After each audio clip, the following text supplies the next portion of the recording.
So good morning, everyone. Today in the VC showcase, I have Marv's Bytes, and he is the maker of one of my favorite mods right now, the remote ship services. And you guys see me using that in my stream all the time. And you will be able to use the handheld one as soon as it gets through Q&A with all the, new DLC and all that coming out. Things have been a little slow. Yeah, I'm really looking forward to that getting in everybody's hands. That's definitely my favorite mod feature I've created so far. So let's see. All right, so let's go ahead. We'll just call that practice, that first little bit of our interview. So you were saying, I found it very interesting to say that you didn't usually play games like Starfield before. So what kind of games did you like to play? I usually use gaming just for relaxation after a long day. So I would play a lot of like RPGs. Some of the more slow-paced ones. And I would play turn-based combat because there was, I didn't want to be on my toes all the time. Right. So I was a little nervous when I started playing Starfield if that was going to be, too much, and I wasn't going to relax from it. The reality of it is the mixture of gameplay. Sometimes you can, if you want to, you can crank up the difficulty and make it a full-blown FPS, or you can just hang out in your outpost and decorate or build a ship. There's a little bit for everybody in the game, depending on how you want to play it. So it turned out I just kind of fell in love with it. Yeah. And so what got you into modding? So I started installing mods and I was really enjoying them, and my industrial workbench got too full. Oh. Yeah. So you had a lot of clothing mods? Yeah, I had a lot of clothing mods, and just various others that would add cool things that you could create right in the workbench. And I think it was when I finally decided to try out Darkstar one day. And with all the research there, and I had all the money in the world because I had been playing the game for a long time. And I really wanted to craft all of the materials for the new research that I needed to do.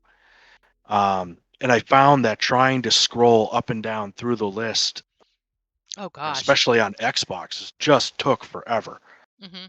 I would have a hard time finding the vanilla items I wanted, things like that. So I decided, well, I've been a software engineer for 20 years. How hard can modding be, right? Yeah.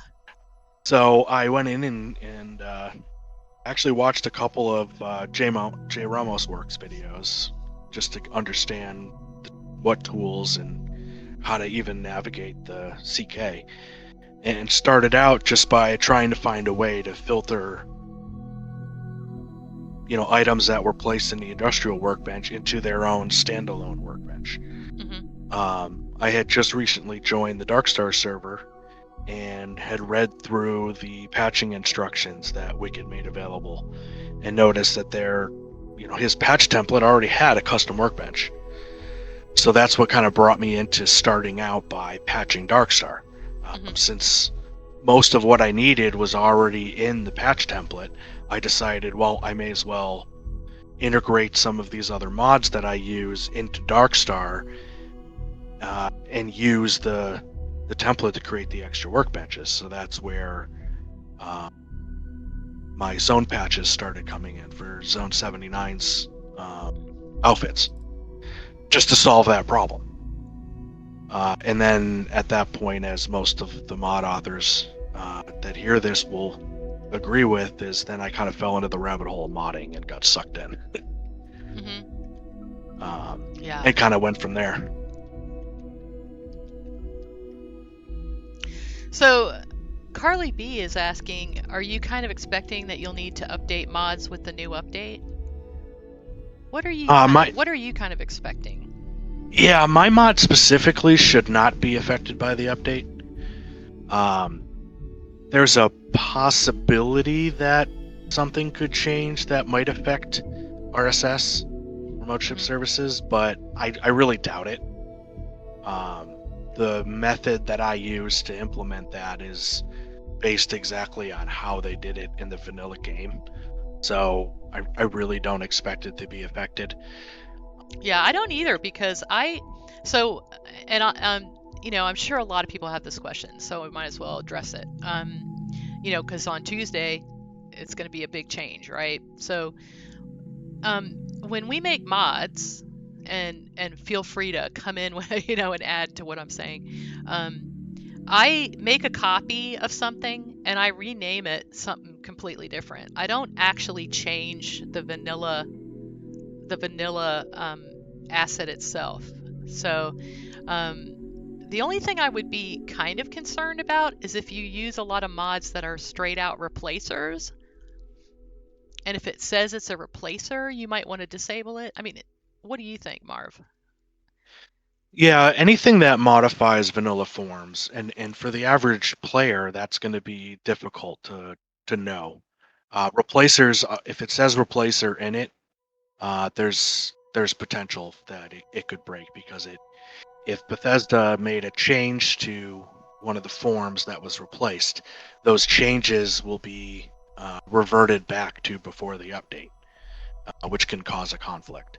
Right. I could speak for my mods, and the discrete undergarments is the only one that actually modifies anything in vanilla, and that's because I have to replace textures used by the human race models.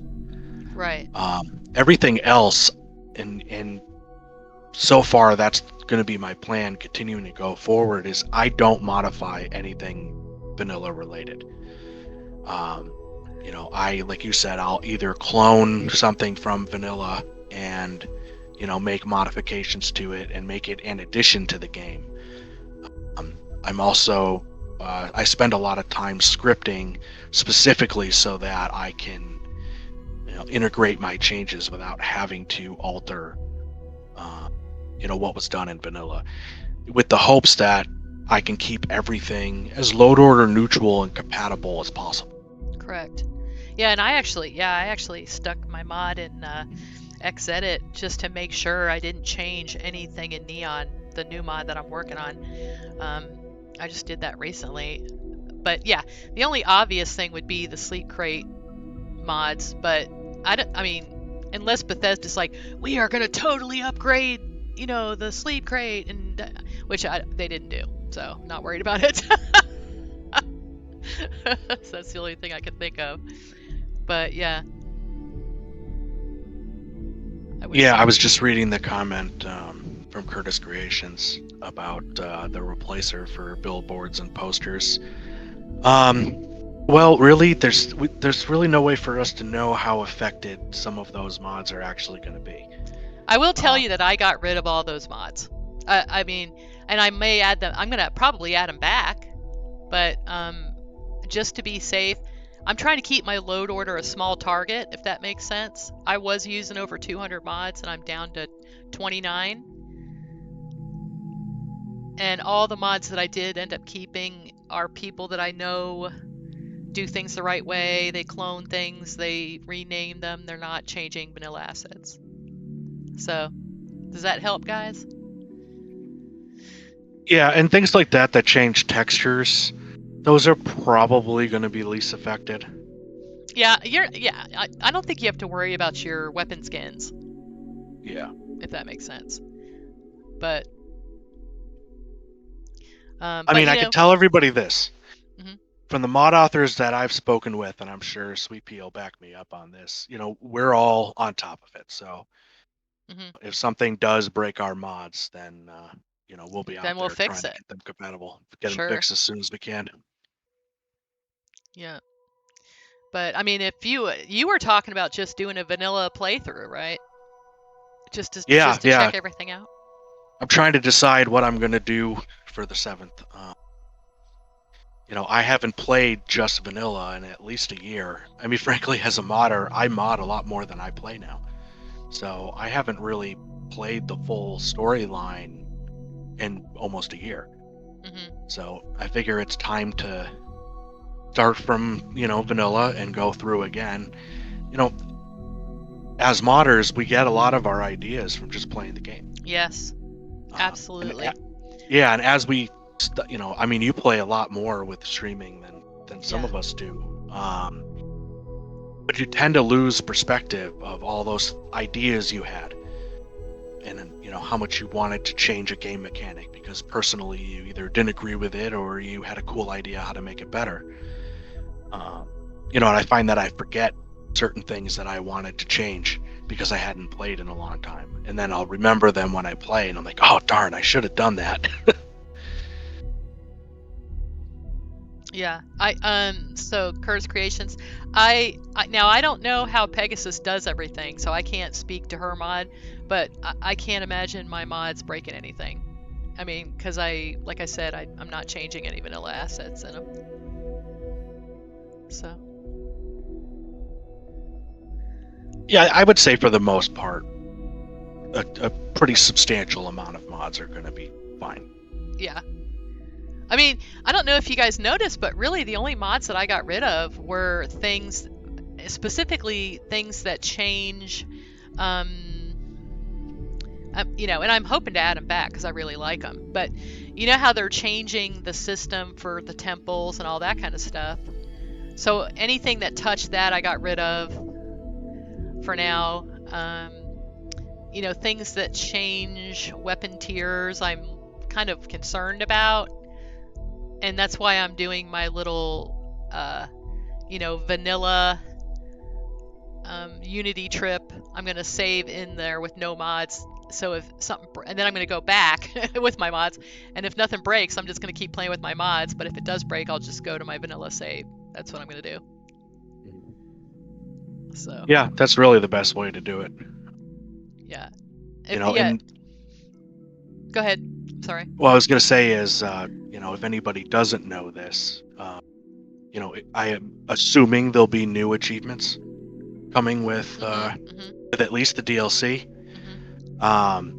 So if you do have a creative marked save that's not achievement friendly, if you disable all of your non-achievement friendly mods and make a jump through the Unity, it will convert your save back to achievement friendly as long as you don't enable any of the non-achievement friendly mods. Right. So for those of you who want to get, me included, I'm an achievement person myself. I like to get them. I don't need to continuously get them, but I want them all because I do. Because I'm a big nerd. Yeah. Yeah, I'm a completionist. I want to be able to get them. So I'll at the very least be disabling any of my mods that are not achievement friendly, at least for the first playthrough. But I definitely think I want to do a complete vanilla playthrough of the new content first. Again, so that I can understand the mechanics and where do we go with modding in the sense of what new ideas are there, what cool new game mechanics can we tie into and use. Yeah. Carly, I don't know about McLaren's. It doesn't affect weapon tiers, so I don't know if it's gonna be a problem. I'm running McLaren's right now, so I'll let you know. You guys can watch on Tuesday and see. Maybe you can watch me start it up, and then you can decide whether you need to be all vanilla or not. That's funny. Yeah. I can't think of any paid mods that are not achievement friendly. Can you? Can you think of any, Marv? No, I don't. I think they're all. I think the paid mods are all achievement friendly. You know what's killing me is not using Pegasus's botanicals and utilities. Oh my gosh, I love that mod.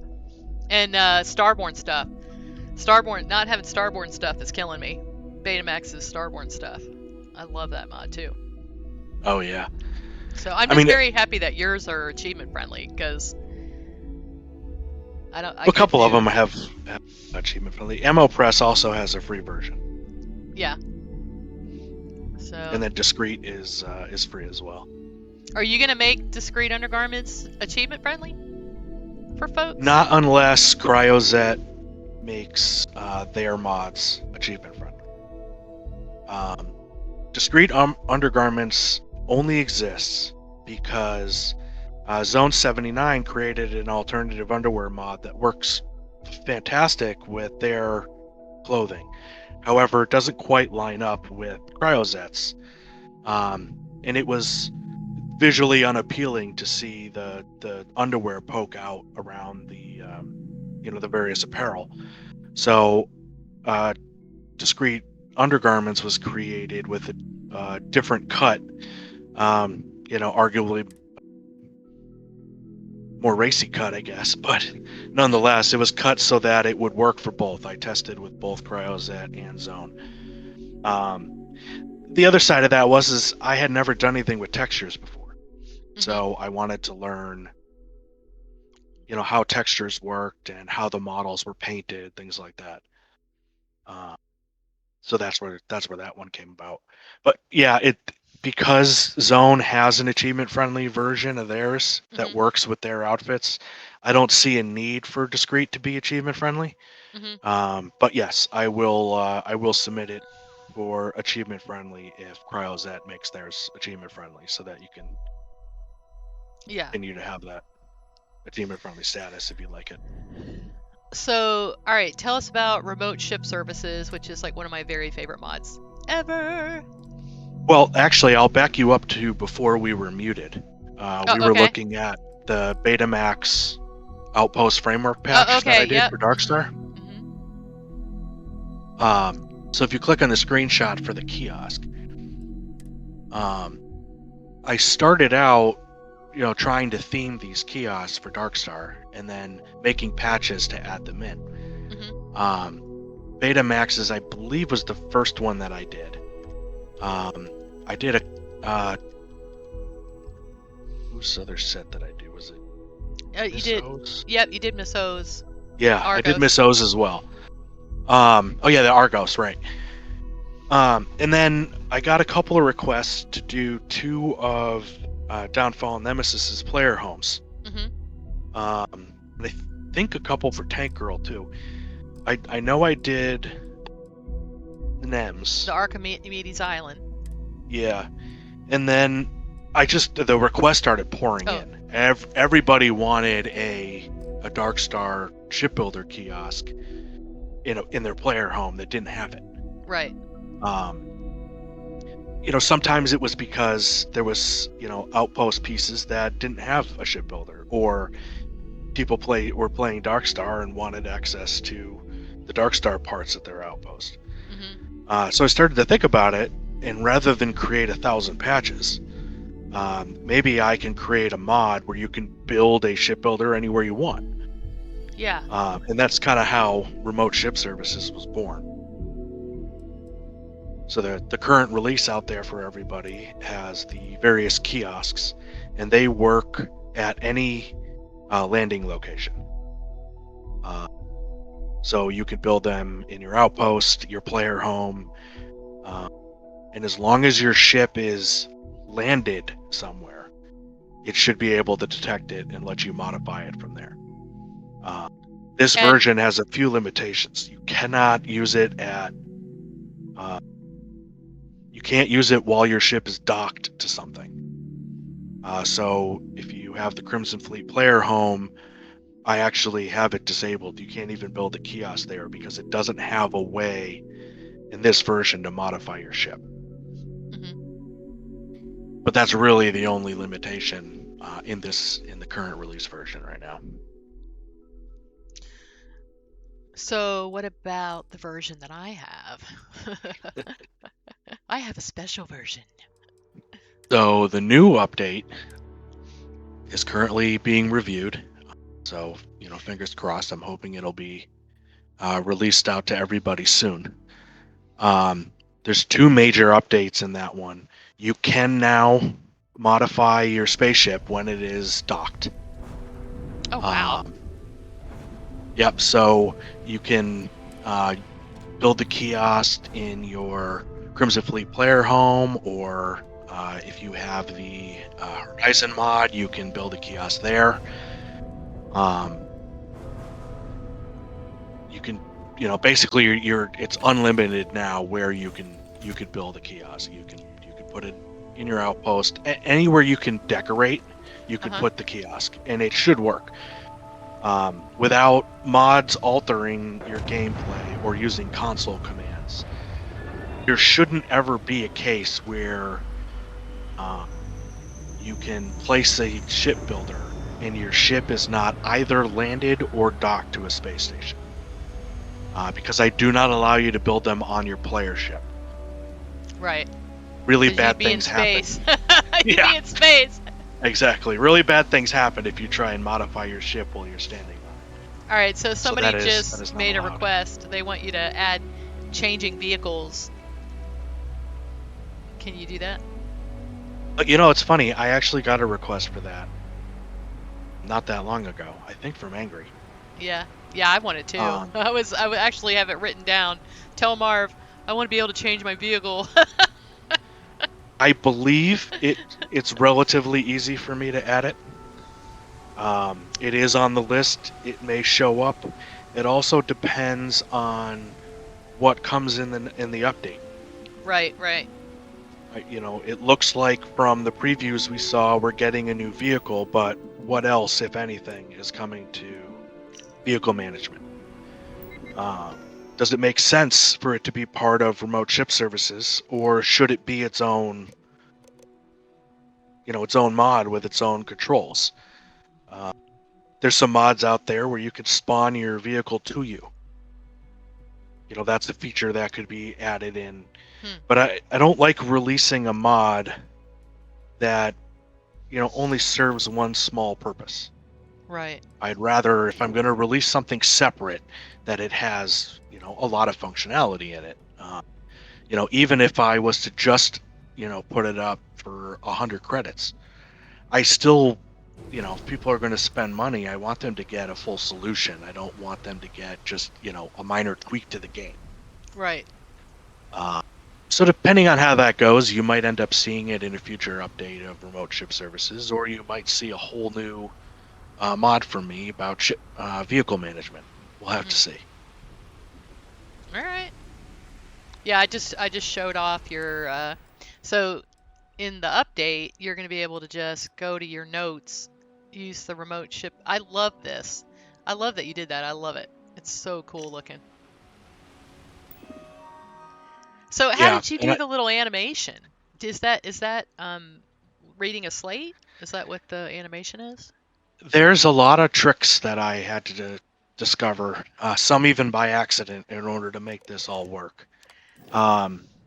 So I did this before the third-party animation tools came out. So I had to understand exactly how vanilla animations work. And I created what I usually call a customized animation, not a custom animation. I took various animations used in the game and combined them so that they would give you the look of lifting that controller up in front of your face, before it goes into the terminal. The other thing I needed to do was find a way for you to click the note in your inventory and immediately play the animation and go into my terminal. If you've ever used, notes and aid items that trigger a terminal or some other effect, you usually have to exit the menu before that'll happen. And I found that to be less, kind of immersion breaking, and I wanted to find a way around it. So I did stumble across a solution that allows me to exit you from the inventory menu and take you straight into the animation, which I got the idea of using that specific animation sequence from the Digipick animation if you're in first person. Oh. You see yourself grab the Digipick and bring it up to your face. It gets larger as it gets to you, and it almost looks like you're you have your eye in the digipic right before the UI shows up. So that's kind of what I tried to emulate with the animation for the controller. Is it looks like you're bringing the actual terminal up to your face, and then suddenly you're in the terminal. And then it gives you the options to do any of the filtering and make any settings changes or tweaks to that. It also lets you open the ship builder directly from it, which uses the same kind of trick where I can transition you from a terminal straight into the ship builder without requiring you to manually exit the terminal. Immersion is a big thing in my mod making. If something is breaking immersion, then my OCD says I need to fix that. Like, this product needs to meet my really high standards. In order to get released. So that's also the reason why a handheld doesn't exist currently in remote ship services. I wanted to create that originally, but I wasn't satisfied with the implementation. So I left it out until I was. And that's kind of the approach I take to my modding, is once I've created something that I feel is complete enough to be enjoyable and worth it, I'll get it out there, even if I have other ideas for the future. I want to continue to iterate on these things, so all these new ideas just keep getting added as we go. Right. So one thing you guys probably don't realize about Marv is how much a part he is of other mods that you have. So he was very much instrumental to helping me solve the first-person bug, or the third-person bug, I guess, in the custom workbenches that I made. Do you want to explain what that is, what the third-person bug is? Yeah, so essentially, if you were in first-person view and you entered a custom mod-added workbench, that was custom in the sense that it only showed that mod's items. If it was just a reskinned or reused vanilla bench with the standard bench model, it would not have been affected by this. But anytime you change, like Sweet Pea has done, where you completely change the model of a workbench, would cause an issue where if you entered it in first person, you would be brought into third person mode in order for it to play the animations that you could see behind the the blurred background of the menu. You'll see the player opening drawers and moving parts around in third person. When you exit the workbench, you would get we were saying stuck in third person. So it would move you from first person to third person. You'd exit and stay in third person. In vanilla, if you were in first person, you would enter the bench in third person and be restored back to first person view when you exited. Yep. So what I discovered is the reason it wasn't putting you back in first person was because the animations were failing to play properly. Right. Specifically the camera animations. So the solution turned out to be relatively simple once I knew what it was. You just needed to add the cameras to the new model in order for the game to be able to see them and not error out trying to find them. So that was the original custom workbench, quote unquote, bug fix that I had worked on. And so for the new mod that I'm working on, we upped the game quite a bit. Because, all right, I'll show you the difference. So this mod in Tailored Spaces, I do custom transforms for everything. So when you put it down, it's facing you. That is the way you enter the bench. But I've literally watched streamers turn it around and face the wall, and now the activator for this is in the wall. So it will say that's obstructed. You see, so this is the problem. So tell us what we did to solve this little devil of a problem. So I will initially give credit to Wicked. Yeah. Oh yeah. And Zeorg.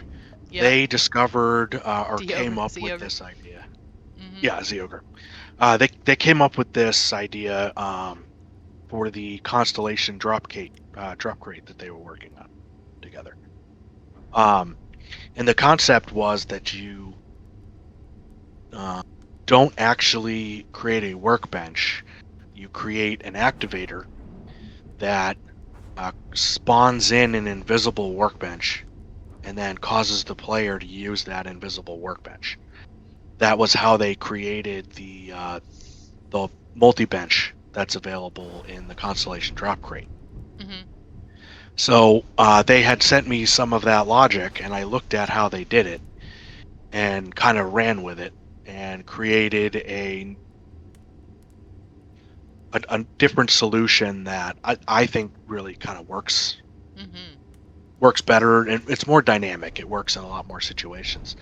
So you can't access the workbench incorrectly because it actually places it. It makes sure it's in front of you. It makes sure that it's on the ground where it's at the same height as your feet. Mm-hmm. So that's why I saw in your other video you put that one way up in the air. That's why it works, because you're not actually interacting with the cool model Sweet Pea created. You're actually interacting with an invisible workbench that got spawned in temporarily for you. Yep. So yeah, you see how I like to say that I made this YouTube streamer proof. So yeah, the whole thing is the activator. It doesn't matter which way it's facing. It can be in the air. It can be on the floor. It can be... And it still works. Yeah. Yeah, and I made the example, like there's still some scenarios where you could get blocked. Yeah. It's pretty hard to do, though. It's just much harder to do. Yeah, I think the analogy I used, or really the example, because I'm pretty sure it'll happen this way, is if you put down a giant conference table and then you put the workbench in the center of the conference table. If you try to access it, there's a good chance it'll tell you it's blocked. And that's because there's too much distance between the player and the workbench.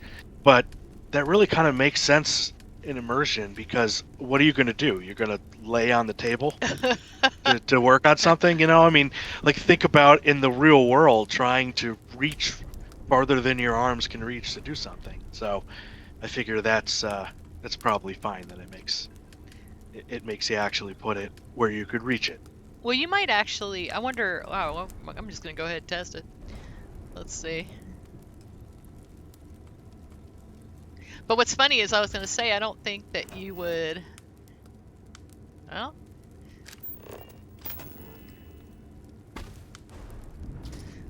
I was like, maybe you wouldn't get the activation notice. Okay, so now it's obstructed. Right. But get closer to it. Yeah. But if you jump up on the table and activate it, it'll probably work, because that's what you'd have to do in real life if it was that far away from you. Isn't that funny?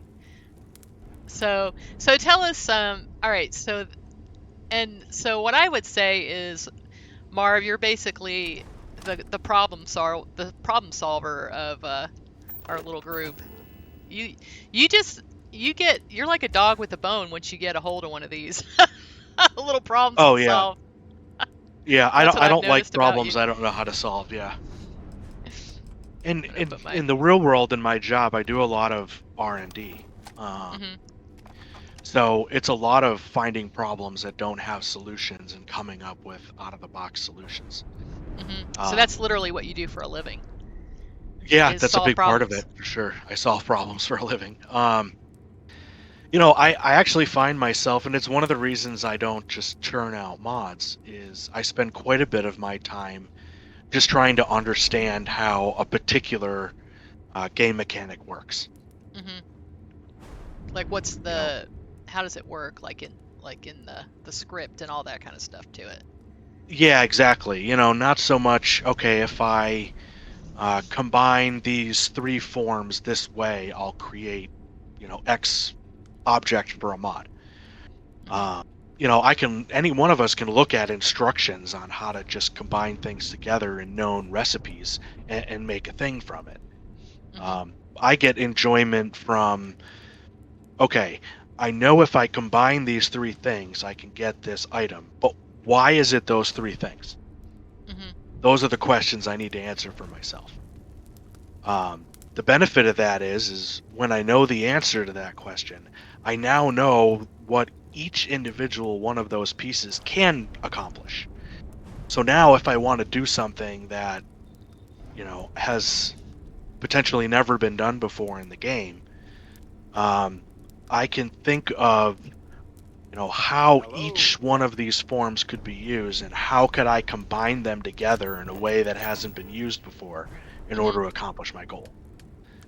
Uh, And that's essentially how I discovered how to exit the inventory menu. I'm gonna I go back. looked at a form and went, I wonder what that does, and tried it. Yeah. And it didn't work. And then I played with it until I figured out how it worked. And once I knew that, I was then able to take some other information that I had about how scenes work and player dialogue, things like that, and combine them together in such a way that I could accomplish my goal. Mm-hmm. Um, so I just spend. Somebody will come to me. We'll be hanging out in voice chat, and somebody will say, "Oh, I wish you could do whatever, but there's just no way to do it in the game," and my ears perk up. Right. And you're like, oh, well, that's my next Oh, project then. yeah, give me the details of what you want to do. I'm going to do everything in my power to figure out how to make that happen. And frankly, I fail a lot more than I succeed. Oh, I joke about that all the time. I say that you guys benefit from my abject failures. That's how I learn best. Let me go ahead. I'm going to go ahead and download the ammo press. Hold on. And we can talk about that. Let's see. Let's see. All right. I love the ammo press. I use it. I just love the look of it. Yeah, that was a lot of fun. And that one's an activator too, right? Because it is a very small footprint. Like you can decorate like all around that thing. Yes, yeah, all of my interactables all use that spawning in an invisible workbench approach. Mm-hmm. Different iterations of it. So the ammo press actually uses an older version of that that's much more similar to how the drop crate worked. Remote Ship Services uses what's now a more complex system for that. At some point, I'll go back and update the ammo press to use it. There's really no reason, there's nothing wrong with it. I just like to keep things updated as I discover new ways of doing things. All right, so tell us the story of this, because I was actually there that evening. Y'all were just sitting there talking. Yeah, so we were all in voice chat. Let's see, Angry and Green Recon were in there, Mm-hmm. and the Angry mechanic had taken the weapon workbench into Blender and removed the ammo press from it, so that Green Recon could use it as a decoration in BTI. Mm-hmm. And then they were looking at it, and it was really cool. And the first words out of my mouth were, "That needs to be animated. That needs to move." Yeah. And which sounded crazy even to me at the time, because I had no idea how to go about doing that. Mm-hmm. But I spent several weeks trying to understand how things are, animated in the game, and what options did we have without animation tools. There is a welder bot arm that you can see in One of a Kind, I think.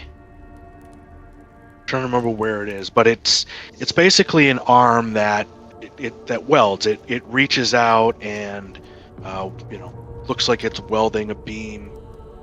It moves side to side. Well, that is animated with effect sequences instead of an actual animation like the characters are animated. So I figured out how to do that and how that worked, and decided, well, I guess it's time for me to learn Blender. So I figured out how to pull the ammo press off the workbench like Angry had done, and then proceeded to break it up into all kinds of little pieces so that each piece could be manipulated and moved independently, and then built the effect sequence to do what you're seeing now, and just an iterative approach on it until it finally worked and I was satisfied with it. But yeah, that was also the example I wanted to provide in order to request access to the VC program. So that was kind of my showpiece to show how far I'd come and what I had learned. I wanted to do something that wasn't done a lot in mods, and just taking an item and animating it like that. I hadn't really seen a lot of those. Yeah. So that's where that came into play. And then you also had a little hand in there. It seems that in Antares there's a elevator called the Marv. So tell us about that. Sure. Well, that one is actually named after me because of its design, how small it is. Okay. Deskwool had originally had almost a full-size hab for it. And I kept saying it would be really cool if it was narrow. So it was just a little piece that came off the ship and had the lift on it. So he took what he had and cut 2/3 of it off, and it turned out amazing. Yeah. All to his credit, not to mine. I just had. Okay. He chopped it up and got the design going. But that's why that one's named after me. That's funny. But yeah, I figured out how to animate the lifts on the ship originally. The mechanisms that are available to modders in the game to do that did not work properly with a ship. So I figured out how to do it manually and give you the ability to animate models on the exterior of the ship the same exact way I did the ammo press. So I showed Deskwool how to do that, and then he just ran with it. Yeah. Started creating his own animations for the lifts, which I think turned out really cool. Yeah. Oh my gosh, yes. It's so cool. So, all right. So now that there are animation tools, have you messed with them yet? Some, yes. As I was saying with remote shift services, I spent a lot of time trying to understand how the animations work in the game, how the configurations are done, and how to take them and create something brand new with them. As I did with that animation for the remote ship services, in its exact state doesn't exist. It isn't used that way anywhere else in the game. But that was a vanilla binary animation file. So now I'm playing around with creating animations in Blender because that's what the tools require. Right. You create the animation in Blender, and then it gives you the ability to export it using the native format that Starfield uses. So I knew that was coming. Which is what triggered me to start really understanding. Yeah. One of the people that is working on those is in our Discord, and hangs out with us. So. Yeah, Deverus is part of the team that delivered that, and he had shown some previews of it. So I knew that was coming, and wanted to understand all the rest of the framework around it so that I could hit the ground running when that came to play. Right. And it's there, and it works. Unfortunately, it it got released at a poor time for me personally. I haven't been able to look at it in mod as much as I wanted to in the last couple of weeks, but I have opened it up. I have played with it a little bit. I was able to import some of the vanilla animations and take a look at them. Some people, if you are on the Darkstar Discord and looked at my channel, you might have seen my dancing skeleton. Oh, do you mind if I show that? No, go right ahead. All right, let's take a look. Dancing skeleton. So that's what you made with the animation tools so far? Well, that's showing it dancing in Blender. So I didn't actually create a custom animation. What I did is I took there's a skeleton model in the game. And I don't think it's used in vanilla. I'm pretty sure Gorefield uses it, but I don't think vanilla does. It turned out that it had all of the bone structure needed to tie an animation to it. So that was a test I did to figure out if I could take an existing animation designed for the player and apply it to another, model altogether. And that's what you see going on there. So that skeleton is doing one of the dances. Yeah, one of the dances that NPCs can do. That was kind of cool to see. It was convenient because this skeleton uses the exact same bone rigging as a human in the game. So it made it really, really easy to apply it. But that's how I understand new tools. I need to go start simple. Okay, what does this rig even mean? What is moving this bone in an animation even do? So that's what you're seeing here, and I thought it was hilarious once I got it working, so I put it up on the Discord. But that's just me learning how all the different pieces of that tool work before I start trying to do custom animations. That's cool. But the ammo press will probably be the first custom animation I do. Okay, so you're gonna redo it then, or? Yeah, I'll redo the animation for it because it's a good case where there's actually not a lot going on. There's a pivot for the handle. The plunger needs to go up and down. There's a little bit of rotation. It's not doing a lot. And there's not a lot of pieces that need to be animated. So it's more as an exercise. I want to learn how to create a custom rig for an animation. Specifically for the ammo press, and then implement it so that it's using a native animation instead of the effect sequence it uses now. There's nothing wrong with how it works now. Right. It's just a good example for me as a learning experience to do something more complex, but at the same time, once it works well, I'll put it in the mod. I mean, right. No reason not to improve it as time goes along. Sure. So I am pretty excited about that. Well, and way more ideas than skill. One thing that I really like about RSS is that since this is an achievement friendly mod, and for example, Miss O's Argos mod is achievement friendly, and the Dream Home is achievement friendly. Because of this, you don't have to add something that kills your achievements to get the Darkstar shipbuilder now.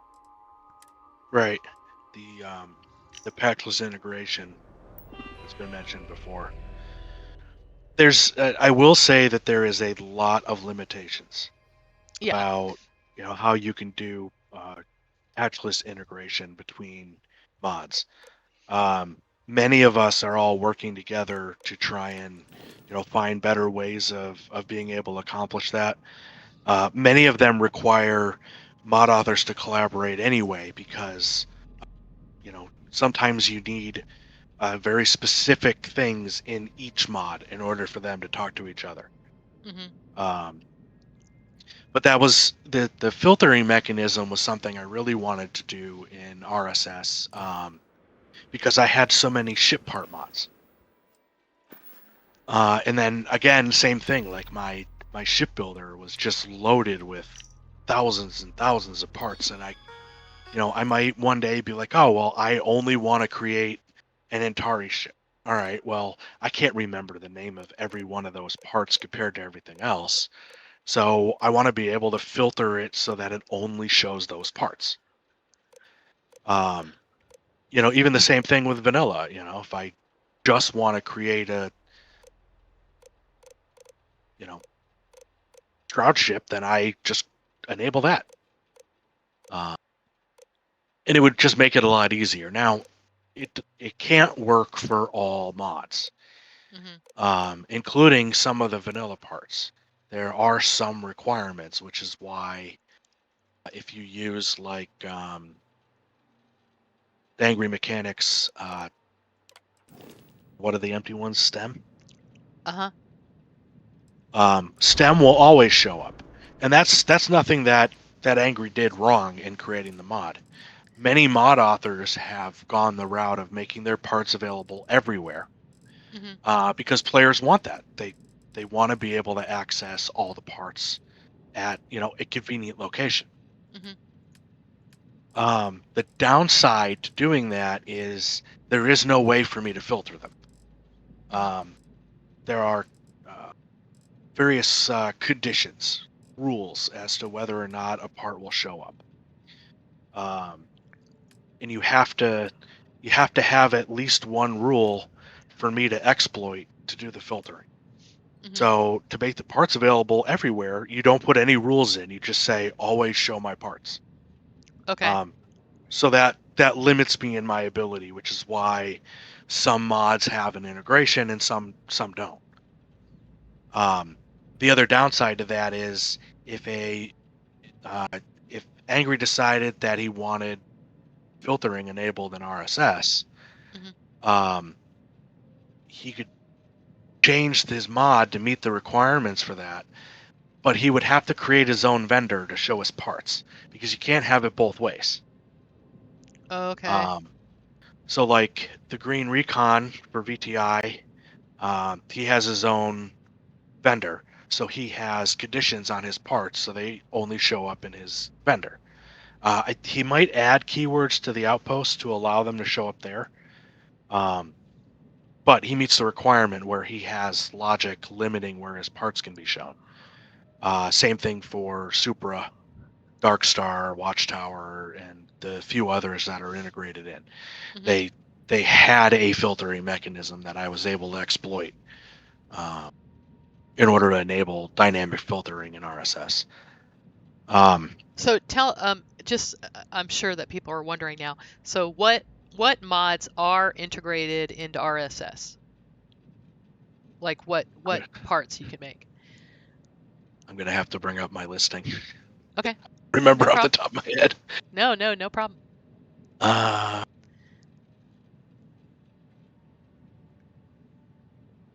I know. right, so Darkstar, VTI, Watchtower, Falkland 2.0, and Atari Supra.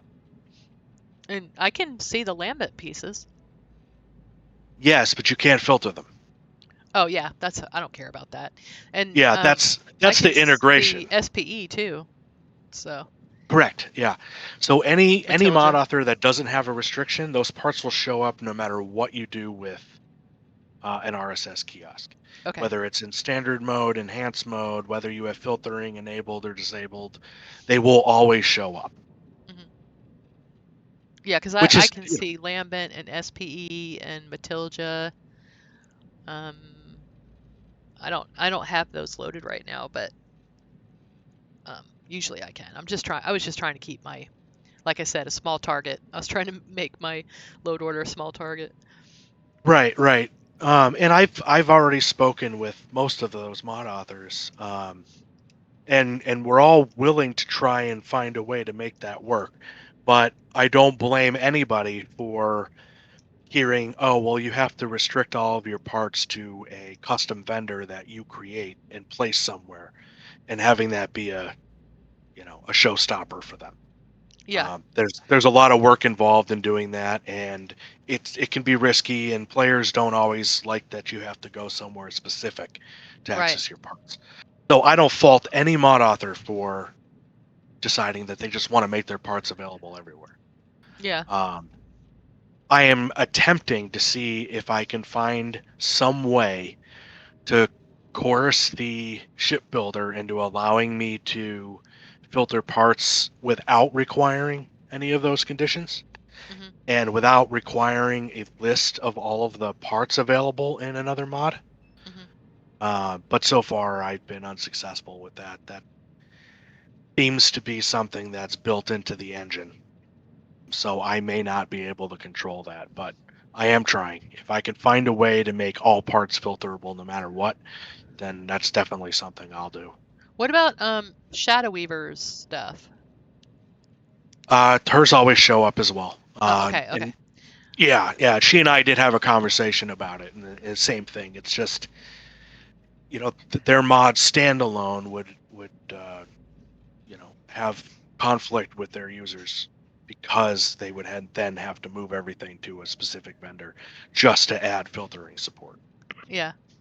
Yeah. Oh, yeah. So I just don't have hers because they're not achievement friendly. I'm like, wait a minute, why am I not running her mods? Oh, that's why. just for now, anyway. I'm sure I'm gonna add them back. I don't think it's gonna take too long to get four achievements. yeah, and I will say that there is a known issue with the Falkland 2.0 filtering integration Mhm. where uh, two of his special parts do not show up in RSS. Okay. Um, they're part of the I missed one of the keywords I needed in the integration. So in my channel in Darkstar right now is a patch that corrects that. Um, I am I will submit an update so that in an achievement friendly way you can gain access to those additional parts in the future. Uh-huh. I do not want to risk delaying the current feature update for RSS. Uh-huh. So I'm not going to add that in. But what I will do is Yeah, you don't want to I get think I'm kicked to the gonna back of the line. yeah. So I'm gonna upload that to creations relatively soon. I want to do a little bit more testing on it first. So if you're okay with giving up your achievement friendly, you can get that integration update right away. And I think I might keep that patch there and updatable so that, if a new mod comes out and, uh, people don't want to wait for a new full release of the mod in order to take advantage, Uh-huh. I can update that patch so that it includes those tweaks. What's So funny is if you put, well, never mind. I was gonna say I've updated things. As if your mod is a paid mod and you update it, then but then you're giving out your paid mod, so I don't know. It's my but um, if it's the same yeah, file name, it'll just update it. But yeah, and the most I can really say to this is there are terms and conditions yeah. uh, between us and Bethesda. Um, so I've asked some questions that may help with some of this in the future, uh, Hmm. but I can't really speak too much on it at the moment. Sure. All right. So what are you most looking forward to with the update? Oh wow, I don't even know at this point. I'm just excited to just have new content to try. Like I haven't done any of the new Trackers Alliance stuff. Oh, oh, I have. I, yeah, I'm saving it all for next week. That's fun. I want to, get to play the game again and try out all the new content. I'm just excited to have all the new content, really. Right. What's funny I'm is I'll say one thing is um, I feel like Bethesda really listened to the fans. I'm like really excited because I feel like the rewards are better. So I just can't wait. Yeah, I just can't wait to see, the new DLC and all that stuff, because it seems like they really listened to the fans and what they wanted. Yeah, and So, part of it too is there was so much speculation early on what it might be. right. That I personally didn't really want to try and be super excited for something. Because I wanted to really enjoy what they released. I didn't want to be disappointed because I had an unrealistic expectation. Sure. Um, so I'm just, like I said, I'm just excited to play new content. I'm really excited to find out, what new ideas that brings about. Hmm. Um, we know with the new DLC, looks like we're going to have some sort of, robotic faction, humanoid faction, it looks like. Hmm. Um, so, I did that dancing skeleton, and my first thought was, I need to make that silver, give it red eyes, and put the Terminator in the game. Oh, that's so funny. Um, and that whole idea came from seeing the preview.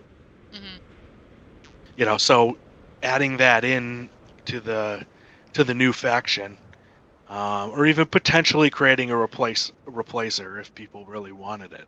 Hmm. Uh, That's funny. you know, that would Terminators. be fun. Yeah, and it would fit in the lore. So, I thought that was kind of a cool idea. So, I'm just really excited for all these new ideas to come up and Yeah. see what everybody takes from it and tries to create next. Well, all right. So any future ideas, or are you just kind of waiting for the update? I've got a couple of projects that I'm playing around with. I think I've mentioned this in my Discord channel. Um, I'm debating creating a multi workbench Uh-huh. that works just like the new RSS remote control.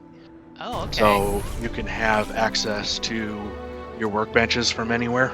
Uh-huh. Um, One of the things that I'm working through in my head about that is I don't want it to be cheaty. Yeah. I don't want you to be able to just create, whatever you want from the full inventory of your outpost and ship when you're standing out in the middle of no man's land somewhere. That doesn't make any sense to me. Uh, I want to limit it to, okay, whatever you have on your person, you can use, because that would make sense. Uh-huh. Um, so I think I want it to be something like, you almost like put a pop-up table with a couple of tools on it and let you do certain crafting things, uh, to try and make it as lore friendly, immersive, and non-cheaty as possible. Hmm. So that may or may not see existence. Um, I've also hinted for the last year that I would probably build some kind of teleportation system. Oh. Interesting. Um, so you can, place your own beacons to teleport to. Uh-huh. Uh, that idea actually came. I'm trying to remember who created the terminal that lets you jump to your various player homes. I want to say that was Nem. Might have been DG. Now I can't remember who did that. Um, but I thought that was really cool because I'd have player homes that didn't have markers, and I wanted to be able to just fast travel to my player home. Uh-huh. And then there was other mod added player homes that obviously weren't integrated into that, and I was trying to find a way at the time to make some kind of a patch that was more dynamic. And a lot of that research kind of turned into, well, if I'm going to do this, then I may as well make a whole teleportation framework where you can put beacons down and fast travel between them. So that's probably something we'll see in the future. As those of you, if anybody who's been in the voice chat with us knows, I've been talking about that for over a year now. Oh yeah. So one of these days I will get it out, but that's another one where the expectations I have on myself and where I have the bar set for something like that, it's going to be a little while before we see that. There's a lot of complex things I want to do, and animation tools was one of the things I was holding out for. Yeah, definitely. Because I want it to be as immersive as possible, teleporting from place to place. So those are the two things I currently have in the hopper. Cool. I like to chase squirrels a lot, so it's entirely possible that something completely different will show up first. Yeah, and we were talking about something earlier, so yep, all kinds of stuff I'd like to see happen. Yeah, the collaboration's all been fantastic with all of us. Yeah. Yeah, I call Dark Star the think tank. Yeah. Starfield think tank. Yeah. I mean, together we've come up with all kinds of cool stuff, cool ideas, and just sharing the knowledge and helping each other out and giving the players, even better mods by combining everybody's talents. Yep. So, all right. Well, hey, I just want to thank you for coming. Over the next couple weeks, I kind of want to, after people play, I kind of want to have a couple weeks in a row where I get some mod authors and for 1 week, and then some streamers for the next week, and talk about the updates. So think about being a part of that. I'll put it out in the Discord and see who's interested in doing it. But I think it'd be really interesting to see the different points of view from people that play and stream versus people that are modding the game. Hopefully it won't be us all crying on each other's shoulders that our mods are broken. Yeah. No, hopefully it's not that. But hopefully it's, wow, look at all these really great ideas that we got now. Yeah, that definitely sounds like a fun segment.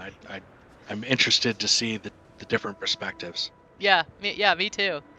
So I'm kind of hoping to do that over the next couple weeks. Will, I'll be pegging you. You're one of the people that I'd love to get in that one. But so guys, definitely be looking out for stuff. And I guess we'll find out like what's going to go on with our mods with PlayStation. We're all going to find out at the same time, I guess. Hopefully we'll start getting some mods on PlayStation too. That'll be fun, getting all that stuff going. So we'll see. Should be fun. Yeah, excited about that. A whole new group of players who get to try out all our stuff. Yep. So yeah, and I guess I played vanilla basically the first 50 levels. I guess I went through the Unity. That was when I played. My first playthrough was totally vanilla.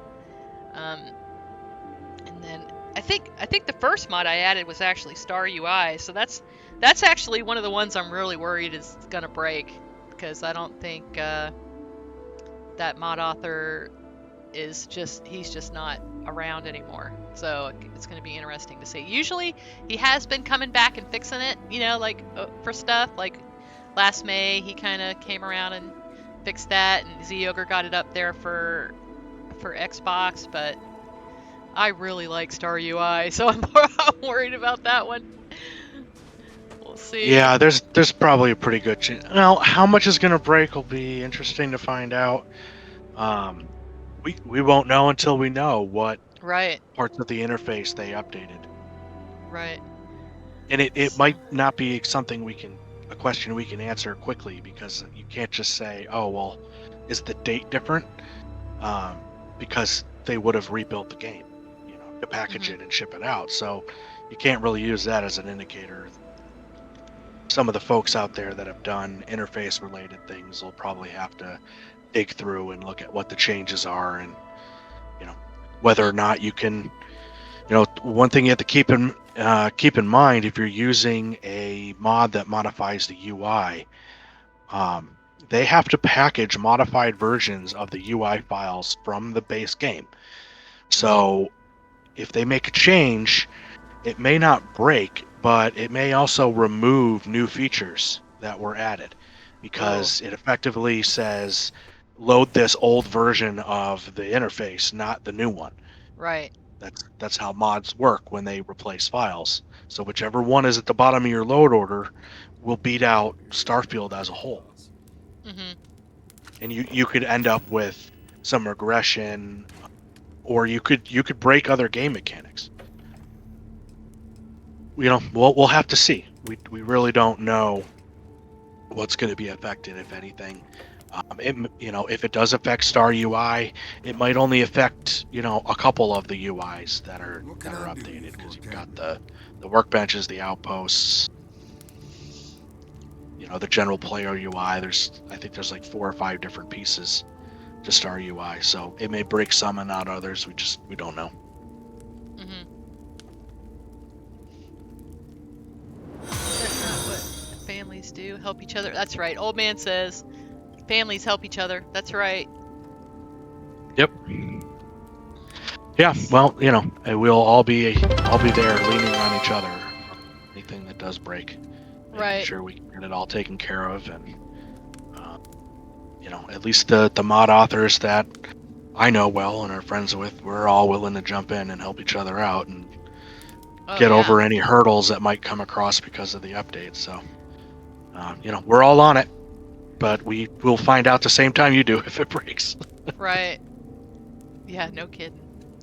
So, all right, everyone. Hey, thank you so much for being like the best audience ever. I'm gonna go ahead, and I don't even know if we have anyone Let's get out there and to go off to here. Let's see, to raid out to.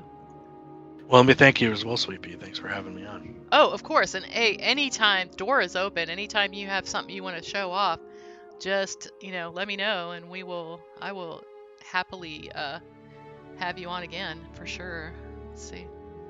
Oh yeah, you're one of the first people I DM when I got something cool to test. Oh yeah. Yeah, I know. I love testing. I loved testing your stuff. I'm gonna go ahead and raid us out to Will. Start. Let's see. And we will wrap things up. Let's see. All right. Oh, he's not. He's not there, but that's okay. He'll be so surprised when he comes and sits back down. I bet you he's getting more coffee. That's funny. All right, everyone. You guys have a great day.